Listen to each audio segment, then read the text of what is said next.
नमस्कार दोस्तों, आज लाए हम आपके लिए 28 अप्रैल 2021 का करंट अफेयर जो सभी एग्ज़ाम के लिए महत्वपूर्ण है। चलते हैं पहले क्वेश्चन की तरफ।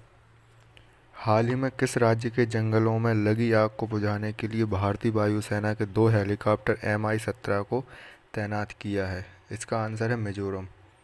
अभी मिजोरम के जंगलों में आग लगी थी जिसको बुझाने के लिए भारतीय वायुसेना के 2 हेलीकॉप्टर MI-17 को तैनात किया गया है। अभी कुछ दिनों पहले मिजोरम ने खेल को उद्योग का दर्जा दिया है। यह पहला है जो खेल को उद्योग का दर्जा देने वाला पहला राज्य मिजोरम है। एक और क्वेश्चन आता है, थेंजौल गोल्फ पार्क कहाँ स्थापित किया गया है? तो थेंजौल गोल्फ पार्क मिजोरम में स्थापित किया गया है। और अभी 2020 में जोरम फूड पार्क, यह क्वेश्चन आया था दिल्ली पुलिस में, जोरम फूड पार्क कहाँ स्थापित किया गया है? तो जोरम फूड पार्क मिजोरम में स्थापित किया गया है। चलते हैं नेक्स्ट क्वेश्चन की तरफ। 25 अप्रैल 2021 को पंडित राजन मिश्रा का निधन हो गया है। वे किस घराने से संबंधित थे? अभी कुछ दिनों पहले पंडित राजन मिश्रा का निधन हो गया है। वे बनारस घराना से संबंधित थे। इनकी एक शैली से संबंधित था, इनका ख्याल शैली से संबंधित था। अभी कुछ दिन पहले तानसेन सम्मान 2020 दिया गया है। यह किसको दिया गया? यह पंडित सतीश व्यास को दिया गया है। चलते हैं नेक्स्ट क्वेश्चन की तरफ। हाल ही में कौन सा देश ट्रेकोमा को समाप्त करने वाला दूसरा अफ्रीकी देश बन गया है? ट्रेकोमा एक बीमारी होती है, इसको समाप्त करने वाला दूसरा अफ्रीकी देश बन गया है। इसका आंसर है गाम्बिया। गाम्बिया की राजधानी है बंजुल। इसमें पहला देश था घाना। जान लेते हैं ट्रेकोमा के बारे में। यह आँख से संबंधित बीमारी है।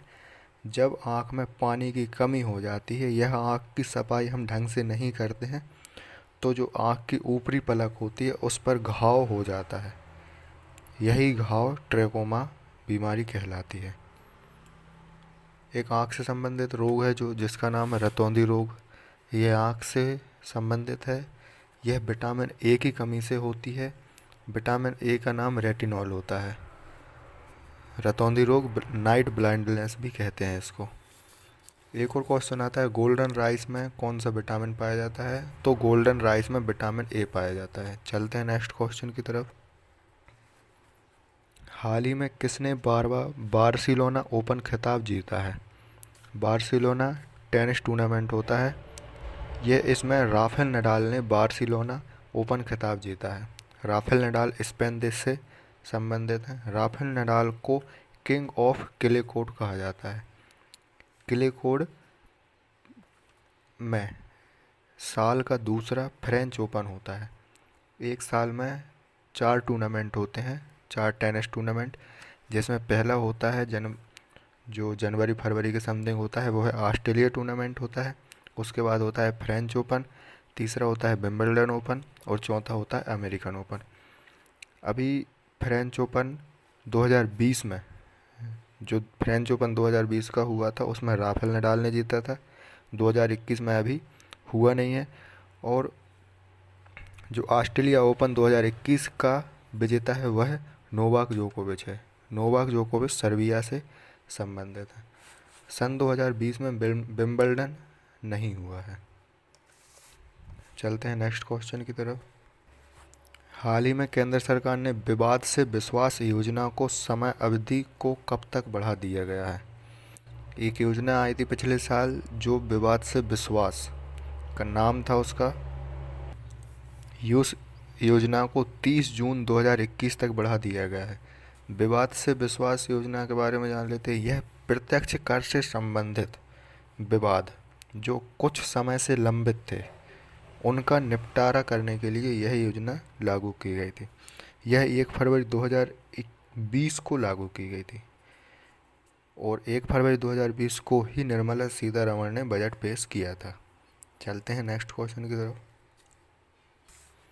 हाल ही में किसने हेलीकॉप्टर इंजन एप्लीकेशन के लिए सिंगल क्रिस्टल ब्लेड तकनीकी विकसित की है? तो अभी हाल ही में सिंगल क्रिस्टल ब्लेड तकनीक विकसित की गई। यह DRDO द्वारा किया गया। अगर हम बोलें सिंगल क्रिस्टल ब्लेड के बारे में तो यह हेलीकॉप्टर के इंजन में उपयोग किया जाता है। और जो भी बनी है सिंगल क्रिस्टल ब्लेड, यह निकिल धातु की बनाई गई है। निकिल धातु की इसलिए बनाई गई है क्योंकि यह अत्यधिक तापमान को सहन कर सकती है। डीआरडीओ के बारे में जाना है तो डिफेंस रिसर्च डेवलपमेंट ऑर्गेनाइजेशन, इसकी स्थापना 1958 में हुई थी। इसके अध्यक्ष सतीश रेड्डी हैं। इसका मुख्यालय नई दिल्ली है। और अभी कुछ दिनों पहले डीआरडीओ द्वारा एक साइंटिस्ट ऑफ द ईयर का पुरस्कार दिया गया था। तो वो साइंटिस्ट ऑफ द ईयर का पुरस्कार हेमंत कुमार पांडे को दिया गया था। चलते हैं नेक्स्ट क्वेश्चन की तरफ। केआरआई नांगला पनडुब्बी किस देश से संबंधित है? अभी यह पनडुब्बी बहुत चर्चित में है क्योंकि केआरआई नागला पनडुब्बी इंडोनेशिया देश की पनडुब्बी है। यह पनडुब्बी लापता हो गई है, जिसके कारण अब इस पनडुब्बी को भारत ढूंढने का काम कर रहा है। अभी इंडोनेशिया से जुड़े कुछ मुख्यालय हैं, जैसे आसियान का मुख्यालय जकार्ता इंडोनेशिया में है। और जो अभी 2018 में एशियन गेम्स 2018 कहाँ हुए थे? तो यह दो देशों में हुए थे। एक तो दो जगह पे हुए थे, जकार्ता और पोलमबर्ग में। एक क्वेश्चन आपके लिए बहुत ही महत्वपूर्ण है कि एशियन गेम्स 2022 कहाँ होंगे? तो एशियन गेम 2022 चीन में होंगे। यह अच्छे से याद कर लेना, 2022 में चीन में होंगे। चलते हैं नेक्स्ट क्वेश्चन की तरफ। भारत के पहले सौर अंतरिक्ष मिशन से प्राप्त होने वाले आंकड़ों को सुलभ बनाने हेतु कम्युनिटी सर्विस सेंटर की स्थापना कहाँ की गई है? तो यह उत्तराखंड में की गई है। इसकी स्थापना, जो सेंटर है, वह उत्तराखंड में स्थापित किया गया है। अभी जो पहले सौर अंतरिक्ष मिशन लागू किया गया था, इसका नाम आदित्य L1 मिशन था। यह इसरो ने भेजा था। यह सौर मिशन था क्योंकि आदित्य से ही पता चलता है सौर मिशन। आदित्य सूर्य का पर्यायवाची शब्द है। जो इस मिशन से आंकड़े हमको प्राप्त होंगे, वह उसके लिए सेंटर उत्तराखंड में बनाया गया है। इसमें कुछ तथ्य हैं कि हिम तेंदुआ संरक्षण केंद्र बहुत ही महत्वपूर्ण है। हिम तेंदुआ संरक्षण केंद्र कहाँ है? तो वह उत्तराखंड में है। और जो हिम तेंदुआ संरक्षण केंद्र है, यह नीदरलैंड की सहायता से बनाया गया था।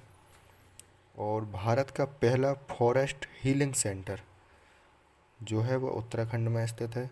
फॉरेस्ट हीलिंग सेंटर उत्तराखंड में स्थित है। और जो भी उत्तराखंड के नए सीएम हैं, तीरथ सिंह रावत हैं। यह किसके स्थान पर बने हैं? यह त्रिवेंद्र सिंह रावत के स्थान पर बने। और इसकी नई ग्रीष्म राजधानी भी बनाई गई है, जो गैरसैंण है। यह अच्छे से याद कर लेना, गैरसैंण। चलते हैं नेक्स्ट क्वेश्चन की तरफ।